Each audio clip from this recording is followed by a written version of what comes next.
So I wanted to touch back on the fact that you was talking about conversion and sanctification. So I kind of wanted to ask you to break down what does conversion look like in a Christian life, and what is the difference between conversion and sanctification? Okay, all right. Conversion in the life of a Christian, in the life of anybody. A converted person is someone who has been changed, who has been born again, someone who has been transformed. If you read John chapter 3, verse 6, read that for me. John 3, verse 6. It's a simple verse, you know it well. That which is born of the flesh is flesh. That which is born of the Spirit is spirit. When you're converted, you go from flesh to spirit. Now, the conversion has to be genuine.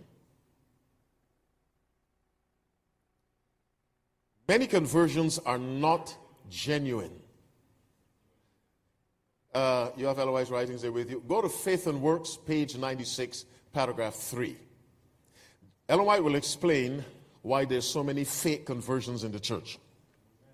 I mean, you turn out to be a nice person, but you're not really converted. Faith and Works, page 96, paragraph 3. I'll tell you where to begin. Do you have it? Faith and Works, page 96, paragraph 3. Now, it starts with, the reason why there's so many spurious conversions in these days is that there is so low an appreciation of the law of God. Do you see that? The reason, you see it? Okay, we have a sister over here who has it before you, my brother. Read for us. Nice and loud. Okay, here comes the mic. The reason there are so many spurious conversions in these days is that there is a low appreciation. There is so low. There is so low an appreciation of the law of God. Okay. Now, genuine conversion will place a person in conformity with God's law. Go to God's Amazing Grace, page 59, read paragraph 2. Who finds it first? Read nice and loud. I just said genuine conversion places a person, the person lines up with God's law. Here's the law, here's the person. You can't, here's the law and here's this. Genuine conversion, a lot of converted people, this is the law and this is them. Genuine conversion places you in conformity. The law goes this way, you go that way. Now, God's Amazing Grace, page 59, paragraph 2. Read for us. The message that we have to bear is not one that we need cringe to declare.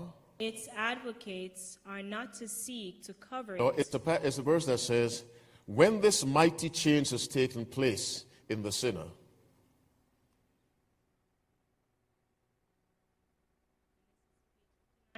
Paragraph 2.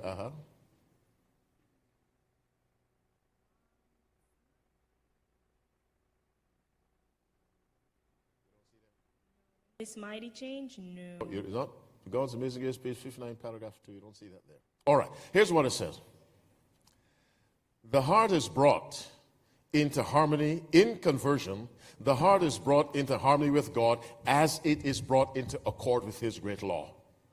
Now, the brother's asking, what's conversion? What's sanctification? A converted person is someone whose desire now is to live in total harmony with God's standard of righteousness.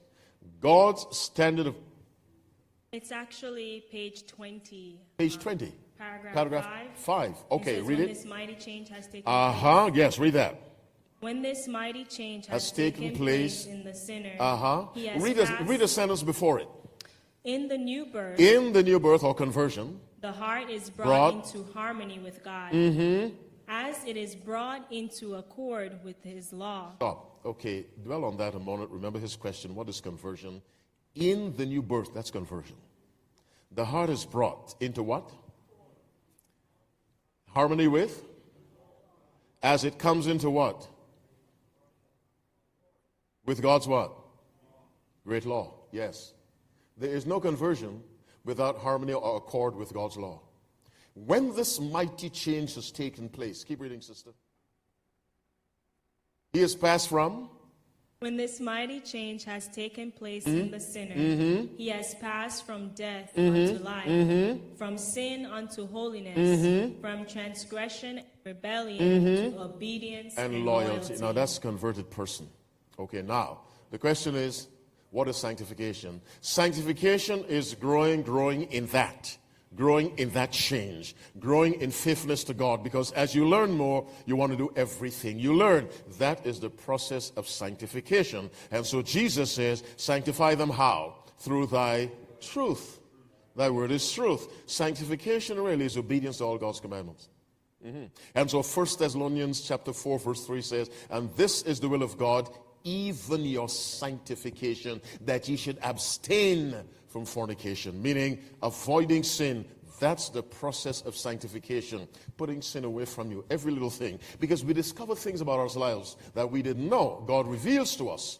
A converted person learns about himself. I didn't realize this was in me. When it's revealed, you put it away, and you keep growing, you keep growing. What doesn't change is your fundamental desire to do what's right in God's sight. I'll do it even if I die. I'll do it. But I didn't know I was hard-headed. I didn't know. God revealed it, I put it away, and I keep moving because my desire is to do what's right, what's right, what's right. So conversion is to come into harmony with God's law. Sanctification is to remain in that and grow in that.